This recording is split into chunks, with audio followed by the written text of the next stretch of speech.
We continue today with all those weird names. Wow, that's a lot of names. And yes, as we read through these names, it can be very boring to listen to. We're reading now from Genesis 10:13 to 20. Please bear with me as I read through these, and then we can unpack it to see what it actually has to say to us. So starting in verse 13, going all the way through to verse 20, I read, And Mizraim begot Ludum, and Animim, and Lehabim, and Naphtuhim. Wow, very strange names. And Pathrusim, and Cassiuhim, out of whom came the Philistines. Ooh. And Caphtorim, and Canaan begat Sidon, his firstborn, and Heth, and the Jebusite, and the Amorite, and the Girgasite, and the Hivite, and the Archite, and the Sinite, and the Arvadite, and the Zemarite, and the Hamathite. Woo, sounds like a tune, doesn't it? And afterwards were the families of the Canaanites spread abroad. And the border of the Canaanites was from Sidon, as you came to Gerar, unto Gaza, as you go into Sodom and Gomorrah and Admah and Zaboim, even unto Lasha. So it concludes in verse 20, these are the sons of Ham, after their families, after their tongues, in their countries, and in their nations. Remember, we're reading a book that was written as much by Moses as it was dictated by God. So all through here, we will expect to find some kind of editorial content from Moses. Moses lists these names and these countries from after what happens in the next chapter, chapter 11 of Genesis. So that is the angle and viewpoint from which Moses wrote these. There was no language. They were all one language up to this point. So, in keeping with the premise that meanings of names presents a story in itself, I will continue with that practice. I'm going to go through what we read. Mizraim, the second son of Ham, fathered 7 sons. The first was Ludum, meaning strife or fight, as associated with Western African nations as mercenaries of the king of Egypt. Whoa, yes. And that's according to Jeremiah 46, verse 9. Then came Anamim. Ooh, Anamim. Oh, that's right. That's one of the sons of Mizraim, meaning affliction. And he became the name of an Egyptian tribe. Lehabim means fiery, flaming. The highest probability is that from Lehabim we get the descendants of Libya, and the Libyans derived their name from Lehabim. Naphtuhim means on the border, and it's only mentioned here. No doubt these became more people associated with Egypt. We can only imagine the turmoil and chaos Mizraim was experiencing when his sons were being named. You see, the names that we refer to past generations may not have been the names they were originally given. Many of us, even today, are probably known by our nicknames. And the nicknames are names that we've earned. And often it is not our original name. You can see that with the wrestlers and the boxers. But I digress. You see, that is what names meant. It identified the people by their deeds and by what they were doing. Next, we come to the third son of Ham, Pathrusim. His name meant mouthful of dough. Now, what's with that?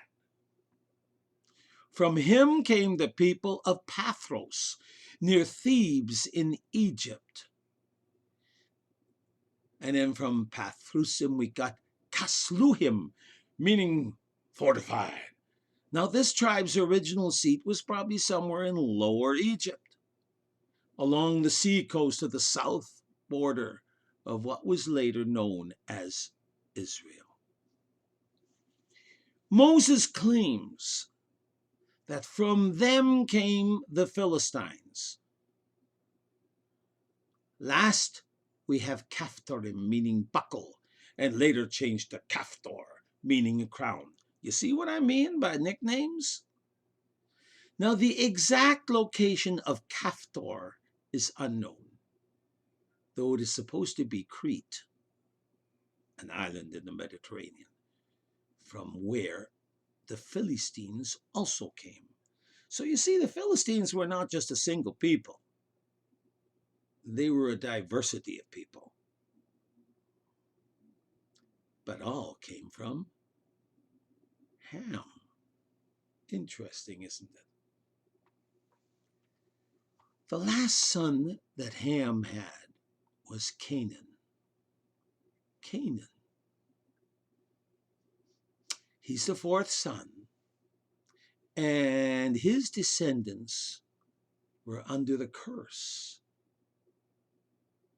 that was handed down by Noah in consequence of the transgression of Ham and his disrespect of his father. Now, Canaan had 11 mostly unnamed sons who were the founders of just as many tribes. But we do, however, know the names of two of them. We know the name of his eldest, Sidon, and he was the father of the Sidonians and Phoenicians. They were great seafaring people. And the name Sidon actually means fishy. The town of Sidon is still in existence today with a population of 10,000.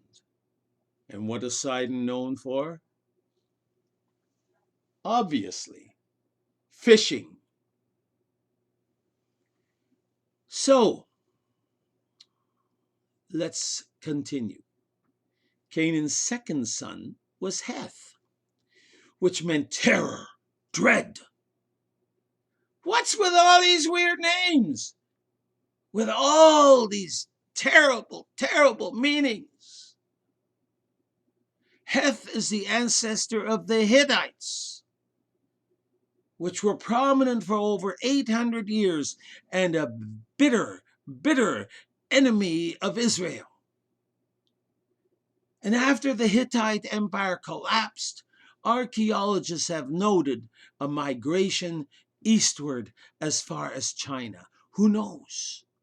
The Hittites could have been the ancestors of the Mongols, from whom came Genghis Khan. Who knows?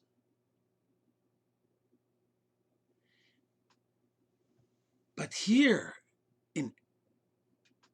it just archaeologists discover a lot of things that the Bible doesn't mention, right? In verses 16 to 18 are a list of various ites, all of whom inhabited Canaan when Joshua and Caleb entered the promised land.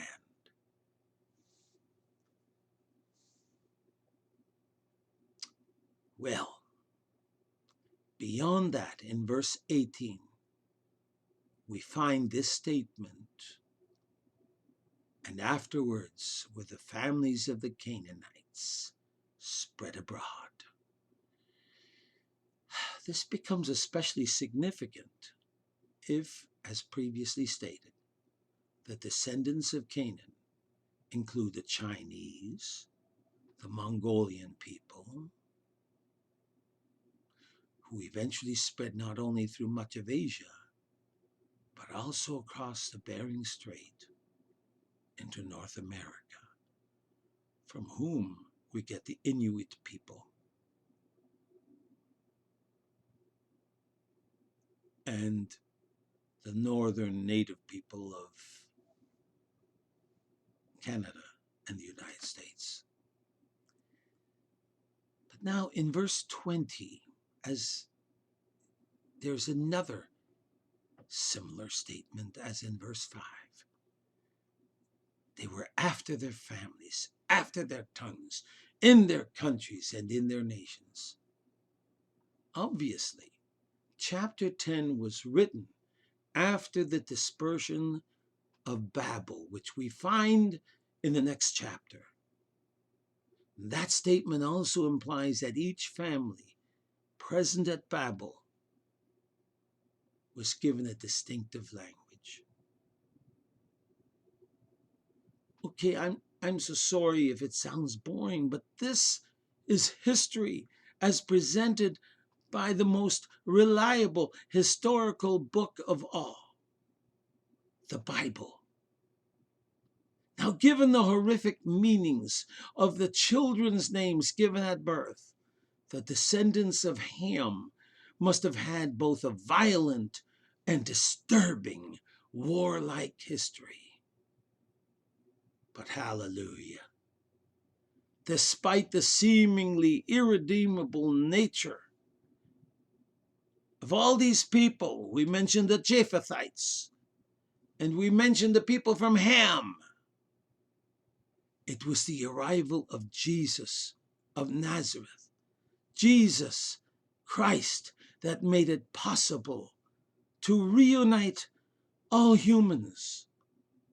So isn't it amazing that Jesus Christ is able to cut through every culture and reunite us all?